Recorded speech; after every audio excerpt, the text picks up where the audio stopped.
Medina രാത്രി ശാന്തമാണ്. അവിടെ പതുക്കെ ശ്വാസം വിട്ടുകൊണ്ട് ഈ ലോകത്തോട് വിട പറയാൻ ഒരുങ്ങുകയായിരുന്നു ഫാത്തിമ റളിയല്ലാഹു അൻഹ. മഹദിയുടെ അരികിൽ വാക്കുകളില്ലാതെ അലി റളിയല്ലാഹു അൻഹു ഇരിക്കുന്നുണ്ട്. കണ്ണുകളിൽ പേടിയാണ്, ഹൃദയത്തിൽ വേർപാടിന്റെ വിറയലാണ്.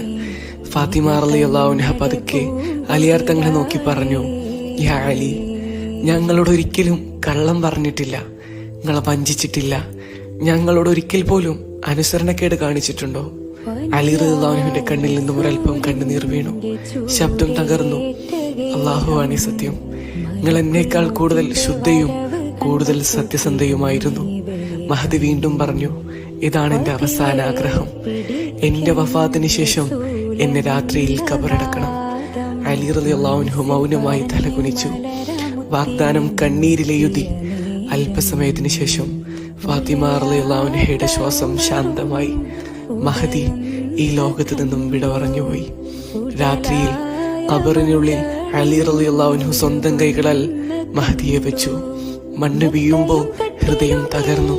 ഖബറിനരികിൽ നിന്ന് അലി റളിയല്ലാഹു അൻഹു വിറയുന്ന ശബ്ദത്തിൽ പറഞ്ഞു, യാ റസൂലല്ലാഹ്, നിങ്ങളുടെ അമാനത്ത് ഞാൻ തിരികെ നൽകിയിട്ടുണ്ട്.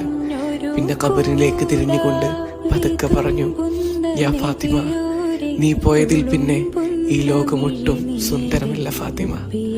നിങ്ങൾ മറുപടി പറയില്ലെന്ന് എനിക്കറിയാം, പക്ഷേ എന്റെ ഹൃദയം ഇന്നും നിങ്ങളോട് സംസാരിക്കുകയാണ്. അലി